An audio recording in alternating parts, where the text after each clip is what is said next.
that was an ill-advised move on his part, but I noticed that you stood back up pretty quickly and you didn't want to play the ground game at that time. What was the reason for that? Yeah, he's wrestling at heart, right? That's his background. That's his strongest point. So I knew that putting some time in on the ground, like making those exchanges happen, the scrambles happen, was going to slowly tire him out. So, getting back to my feet, making him really not feel that he won the position was something that was playing into my game plan very well. His submission defense was incredibly impressive.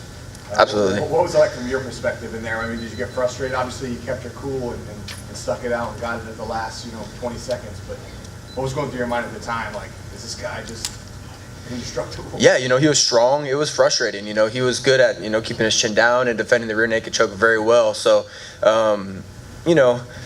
jiu-jitsu essentially is meant for no time limit, right? So eventually I knew I was going to find an opening, and it took a little more, softening them up and being patient and applying pressure with my hips and with my body triangle and things like that to find it. But, if it presented itself, I wasn't going to rush it, give up position, anything, it's kind of silly like that. So, I wasn't too worried about it. I knew I was winning the fight, but getting the finish is always the goal.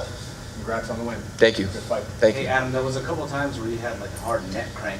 You were sort of squeezing his chin. Did you think you had him there at some point? Yeah, sometimes with a neck crank, especially with conjunction of the body triangle, it can put a ton of pressure on guys, make them submit. He was, tough as hell. I give him all respect. He hung in there. I felt his air leaving his body. I felt him struggling with the body triangle and the neck crank together. And a lot of times, even with a neck crank, they'll actually lift their chin. He didn't do that, So I just got to give him props on his, again, submission defense, and that's what I was going for. That's what I was looking for. And just for you, you just beat an undefeated guy. Yeah. His first loss. How's that feel? It feels great. Kind of like I told Jen earlier, the fact that he was undefeated, it means less to me. I know that he was a tough opponent. I know that he had good skills, good ground game, good wrestling, good striking. So to beat an opponent that is good all around and, to get back in the win column, those are the things that, mean the most to me right now. So Adam, about a year and a half ago, you were the undefeated guy. You took a couple of losses after, I believe, a 3-fight win streak in Bellator. Now you came back, new home state, got some redemption. It was a hard fight. Can you talk about the emotion about this fight tonight? Yeah, absolutely. I feel a lot, very relieved. It feels really good to go out there and kind of perform the way that I know I can and the way that I know I should have been this whole time.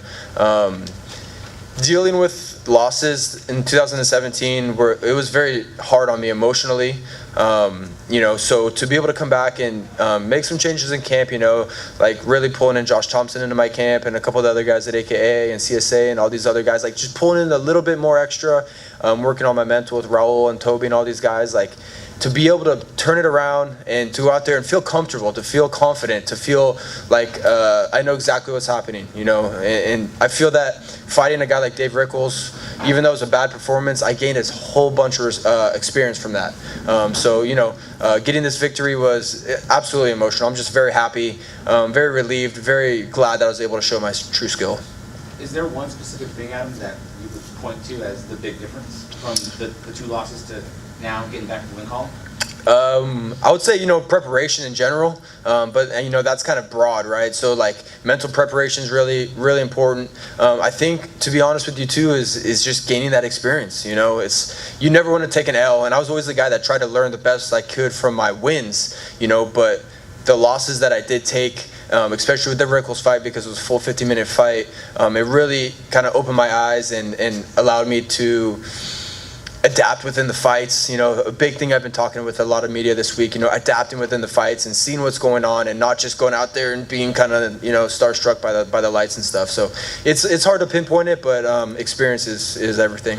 And now that you are back in the win column, what could be next for you? What do you think? Anybody in that lightweight division, man.